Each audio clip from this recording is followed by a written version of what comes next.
అందరికీ నమస్కారం. నా పేరు శ్రీకాంత్ శర్మ. నేను హిందూ ధర్మచక్రం ఫౌండర్ని. ఈ వీడియో హిందూ బంధువులందరూ, బ్రాహ్మణ బంధువులందరూ తప్పకుండా చూసి తప్పకుండా దీని మీద స్పందిస్తారని నేను వేడుకుంటున్నాను. విషయం ఏంటంటే 2024వ సంవత్సరంలో 35 అని ఒక చిన్న సినిమా వచ్చింది. అసలు ఆ సినిమా వచ్చి వెళ్ళినటువంటి విషయం కూడా ఎక్కువ మందికి తెలియదు. అందులో బ్రాహ్మణ ఆచారాలు, బ్రాహ్మణ వ్యవహారాలు ఇవన్నీ కూడా చాలా చక్కగా చూపిస్తూ ఎక్కడా కూడా సంస్కృతి సంప్రదాయాలకు, బ్రాహ్మణ ఆచార వ్యవహారాలకు కించిత్ ఇబ్బంది కూడా కలగకుండా, ఎవరి మనోభావాలు కూడా దెబ్బతినకుండా చాలా అద్భుతంగా ఆ సినిమాను తెరకెక్కించారు.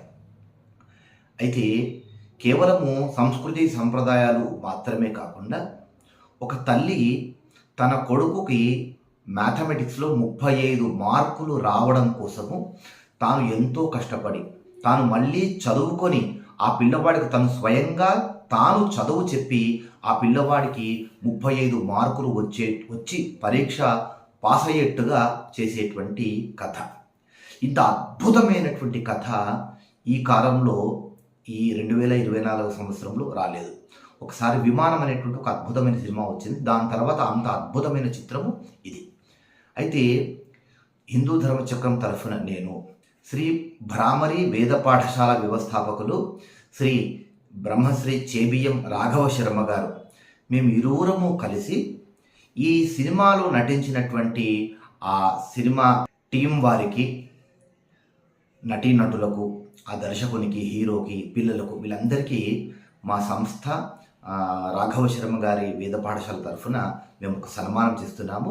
ఇది జనవరి 19వ తేదీ ఈ 2024 సంవత్సరము ఆదివారం సాయంత్రం 5 గంటలకు మల్లాపూర్లోని విఎన్ఆర్ గార్డెన్స్లో. కనుక నేను మీ అందరినీ కోరుకునేది ఏంటంటే, మన హిందూ సోదరులను, బ్రాహ్మణ బంధువులను అందరినీ చేతులు జోడించి వేడుకుంటున్నాను. తప్పకుండా ఈ సత్కార్యానికి మీరందరూ కూడా చేసి ఈ సినిమా వారికి జరిపేటువంటి ఈ సన్మాన కార్యక్రమంలో మీరందరూ కూడా పాల్గొని దయచేసి ఈ ప్రోగ్రాంను విజయవంతం చేస్తారని అందరినీ వేడుకుంటున్నాను. మల్లాపూర్కి 10 కిలోమీటర్ల రేడియస్లో ఉండేటువంటి ప్రతి హిందూ బంధువు, ప్రతి బ్రాహ్మణ బంధువు తప్పకుండా హాజరు కావాలని పేరున వేడుకుంటున్నాను. దయచేసి మీరంతా విచ్చేసి ఈ చక్కని సినిమాకు మనమందరము ప్రోత్సాహాన్ని అందిద్దాము. తప్పకుండా ఈ కార్యక్రమాన్ని విజయవంతం చేయవలసిందిగా మీ అందరినీ వేడుకుంటున్నాను.